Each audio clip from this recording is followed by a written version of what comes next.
수가 없었어 이 세상 하나뿐인 너 처음 봤으니까 빠졌으니까 Then you got me sinking low 사랑이란 আসসালামু আলাইকুম everyone welcome back to my YouTube channel আজকের ব্লগের ইন্ট্রোটা আমি একদম র ভয়েসে দিচ্ছি, কোনো ওভার ভয়েস না।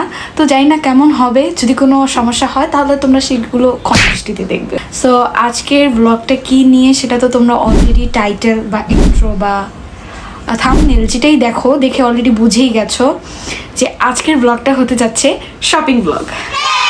তো ভ্লগ এডিট করতে যেয়ে আমি যেটা দেখলাম যে ভ্লগের কোনো ইন্ট্রোই আমি শ্যুট করি, তো সেই জন্য আমি এখন ভ্লগের ইন্ট্রোটা শ্যুট করছি। তো তোমরা ভ্লগটা দেখতে থাকো, তোমরা মোটামুটি একটা ধারণা পাবে। তো I hope you will guys enjoy my today's vlog.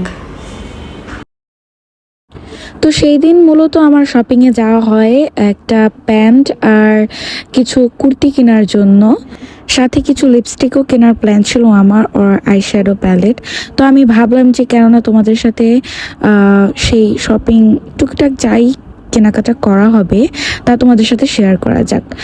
তো শুরুতেই আমি মূলত যাচ্ছিলাম বেস্ট বাইতে, আমার সাথে আমার বড় বোন আর আমার আম্মুও ছিল।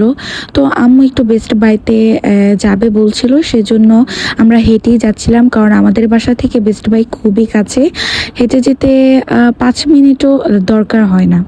তো এখানে আমার আম্মু আর আমার বড় বোন একটা হ্যান্ড ব্লেন্ডার দেখছিল, এটার প্রাইসটা আমি তখন খেয়াল করিনি। আর এখানে কিছু ক্যান্ডেলসও ছিল, সেগুলো দেখছিলাম, কিছু শোপিস ছিল সেগুলো দেখছিলাম। তো বেস্ট বাইতে কোনো কিছু কিনি আর না কিনি সেখানে যাওয়া তো হয়ই, আর প্রত্যেকবারই আমার আম্মু চিন্তা করে থাকে যে এবার আর কিছু কিনবো না, কিন্তু বেস্ট বাইতে গেলে আসলে অনেক জিনিসপত্র পছন্দ হয়ে যায়, তো তখন হঠাৎ করে কেনাও হয়ে যায়। তো আমি লাস্ট টাইম যখন বেস্ট বাইতে গিয়েছিলাম তখন আমি কিছু কিউট মানি ব্যাগ দেখেছিলাম মেয়েদের, তো আমার সেগুলো খুবই ভালো লেগেছিল। তো সেগুলো কিনতেই মূলত আমি এসেছিলাম, কিন্তু স্যাডলি আমি সেগুলো একটাও পাইনি, সব সেল হয়ে গিয়েছে। আর ওদের মানে একবার গেলে যেই সব কালেকশনগুলো দেখি পরবর্তীতে সেগুলো কিছুই দেখি না, নতুন কালেকশন আসে। তো এখন আমি সবার ফার্স্টে আমার প্যান্টটা কিনে ফেলতে চাচ্ছিলাম। তো আমার আগে থেকে চিন্তা ছিল যে আমি একটু ঢোলা প্লাজো টাইপ যে প্যান্টগুলো আছে সেরকম টাইপের একটা কিনবো। তো আমি জিন্স কালারটা কিনিনি, আমি মূলত ব্ল্যাক কালার একটা প্যান্ট কিনেছি। তো তোমাদের সেটা ভ্লগের লাস্টে আমি দেখাবো। আর এখানে আমার বোন এটাকে কি বলবো, ছোলা টাইপ কিছু একটা খাচ্ছিল, এটার নাম আমি জানি না, বাট অনেকবারই খেয়েছি, অনেক মজা, কিন্তু অনেক ঝাল দিয়ে নিয়ে এসেছিল তাই আমি খেতে পারিনি। তো এখন চলে এলাম আলমাস পয়েন্টে। আমরা যারা নারায়ণগঞ্জে থাকি তাদের জন্য কিন্তু খুবই সুবিধা, কারণ এই একটা বিল্ডিংয়ের মধ্যে মোটামুটি সব ব্র্যান্ডসই পাওয়া যায়। মানে নারায়ণগঞ্জের মধ্যে যেই নামি দামি ব্র্যান্ডসগুলো এসেছে সেগুলো এই একটা বিল্ডিংয়ের মধ্যেই একসাথে রয়েছে। তো এক জায়গা থেকে আরেক জায়গায় যাওয়ার কোনো হ্যাসেলই এখানে নেই। এখানে সব আছে, ইয়েলো আছে, সেলর আছে, তারপর আড়ং আছে, তারপর লারিব আছে, অনেক ব্র্যান্ডস এখানে আছে। তো আমি মূলত এসেছিলাম আড়ং থেকে এর আগেও আমার একটা কুর্তি কেনা হয়েছিল, তো সেই জন্য আমি এইবারও একটু আশাবাদী ছিলাম যে একটা না একটা কুর্তি তো পছন্দই হয়ে যাবে। সাধারণত আমার ম্যাক্সিমাম সময়ে অনলাইন থেকেই কেনাকাটা করা হয়, কারণ আমি যেসব জায়গা থেকে বা সবগুলো থেকে ড্রেসেস কিনি সেগুলোর শোরুম আবার নারায়ণগঞ্জে নেই। আবার ঢাকায় যে কেনাকাটা করাটাও কিন্তু খুবই টাফ আর খুবই হ্যাসেলফুল।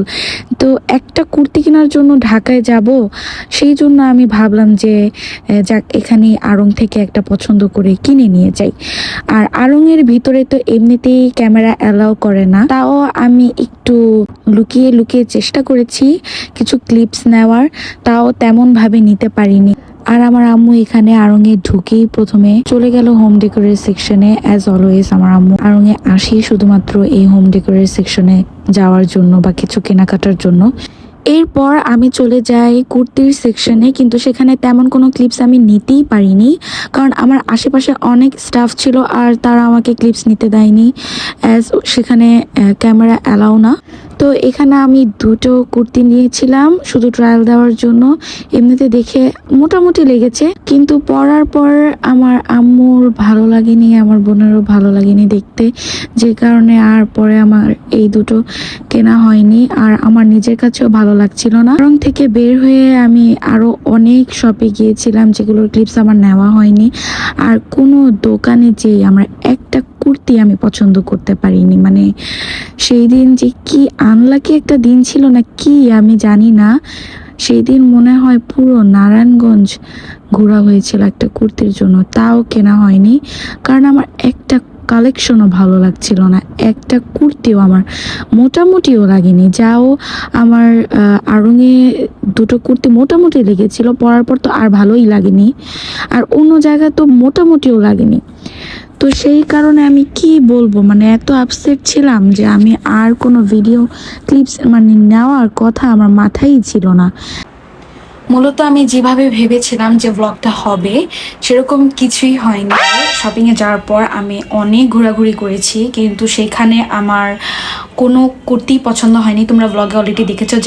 তো অনেক রাত হয়ে গিয়েছিল, যে কারণে আমি সেদিন আর অন্য কিছু কিনতে পারিনি, চলে আসি বাসায়। তো বাসায় আসার পর আমি চিন্তা করলাম কেননা একটা কুর্তি গজ কাপড় কিনে আমি আমার নিজের মন মতো ডিজাইন দিয়ে বানানো যায়। তো সেই কারণে আমি পরের দিন আবার চলে যাই গজ কাপড় কিনতে। আর আমি পিন্টারেস্ট থেকে কিছু ডিজাইনস বের করে আমি মূলত এই কুর্তিটা বানিয়েছি।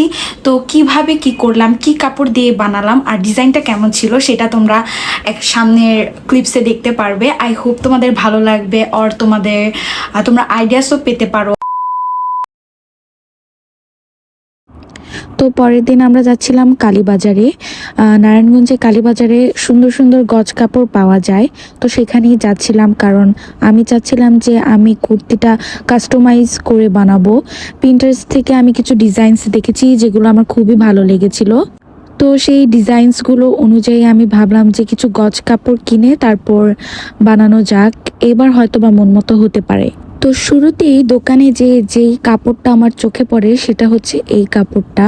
এই কাপড়টা আমার অনেক ভালো লেগেছিল, আর এই কাপড়টার দামও অনেক বেশি চাচ্ছিল, 550 টাকা গজ চাচ্ছিল। তো ইটস কোয়াইট এক্সপেন্সিভ। এই জন্য আমরা ভাবলাম যে যাক তাহলে অন্য কোথাও দেখে আসি যে অন্য কাপড় পছন্দ হয় কি না। আর উনি একদমই দাম ছাড়ছিল না। আম্মু অনেকবার বলছিল একটু কমিয়ে রাখার জন্য, কিন্তু সে একদমই দাম ছাড়ছিল না। আর কালীবাজারে কিন্তু অনেক দামাদামি করা যায়, দামাদামি করলে কিছু কমিয়ে নেওয়া যায়। তো অন্যান্য শপেও গেলাম, আমরা এদিক ওদিক দেখলাম। একটা শপে যে আমাদের একটা পিঙ্ক কালারের কাপড় পছন্দ হয়, তো এই কাপড়টা আমাদের ভালো লেগেছিল, কিন্তু এই কাপড়টা নেওয়া হয়নি। কারণ আমি যে ডিজাইনটা বানাতে চাচ্ছিলাম সেটা দিয়ে আবার এই কাপড়টা দিয়ে যদি বানাই তাহলে সেটা অত একটা ফুটে উঠবে না, সেই জন্য আর এই কাপড়টা পরে আর নেওয়া হয়নি। তো আরও অনেক জায়গায় ঘোরাঘুরির পর লাস্ট পর্যন্ত আসলে বলে না যেটা প্রথমে চোখে লেগে যায় বা মনে লেগে যায় সেটাকেই ভালো লাগে। তো আমার মন তো সেই কাপড়টার দিকেই পড়েছিল। তো আমি বললাম যে থাক তাহলে একটা কুর্তি বানাই, তো সেই কাপড়টা দিয়েই বানাই। তো তারপরে আর কোথাও না দেখে না যে সেই কাপড়টাই আবার কিনে ফেলি। তো আমি যেই ডিজাইনটা বানাতে চাচ্ছিলাম সেটার জন্য প্রিন্টেড কাপড়ের পাশাপাশি একটা এক কালারের কাপড়েরও প্রয়োজন ছিল। তো সেই জন্যই এখানে দেখা হচ্ছিল যে কোন কালারটা বেশি ভালো লাগবে, আর কাপড়ও চুজ করা হচ্ছিল যে এক কালারের কোন কাপড়টা বেশি ভালো হবে। আমি যে কোনো জামা বানালি সেটার সাথে ইনার অ্যাটাচ করেই বানাই, কারণ ইনার অ্যাটাচ করে বানালে আমার কাছে মনে হয় যে জামাটা আরও বেশি ভালো লাগে দেখতে, পরতেও ভালো লাগে। তো সেই জন্য এখানে ইনারের কাপড় কেনা হচ্ছিল। আম্মু মিলিয়ে দেখছিল যে কোন কাপড়টা বেশি মিলছে। তারপর আমি আমার জামাটাকে বানাতে দিয়ে আসি। তো সেদিন শপিংয়ে আমি মূলত এই প্যান্টটা কিনেছিলাম, একটু প্লাজো টাইপ, নিচ দিয়ে তো এরকম থাকে। এই প্যান্টটা কিনেছিলাম, অলরেডি আমি এটা পরে ফেলেছি, আর কোথায় পরেছি সেটা তোমরা নেক্সট ব্লগে দেখতে পাবে। তো এটা হচ্ছে কুর্তিটা যেটা আমি কাস্টমাইজ করে বানিয়েছি। আমি যে হালকা গ্রিন কালারের কম্বিনেশনটা দিয়েছি, তোমরা চাইলে কিন্তু মিষ্টি কালারটাও ইউজ করতে পারো, খুবই ভালো লাগতো। আর ইনার 2 কালারের ইনার অ্যাটাচ করতে হয়েছে এটার সাথে। তো কেমন হলো কুর্তিটা তোমরা অবশ্যই কমেন্টে জানাবে। আই হোপ কি তোমাদের আমার আজকের ব্লগটা ভালো লেগেছে। যদি আমার ব্লগটা ভালো লেগে থাকে তাহলে অবশ্যই লাইক কমেন্ট এবং সাবস্ক্রাইব করতে ভুলো না। তো দেখা হবে আরেকটি নতুন ব্লগ নিয়ে। আল্লাহ হাফেজ। 처음 본 순간부터 눈을 뗄 수가 없었어. 이 세상 하나뿐인 너 처음 봤으니까 빠졌으니까 Then you got me sinking low.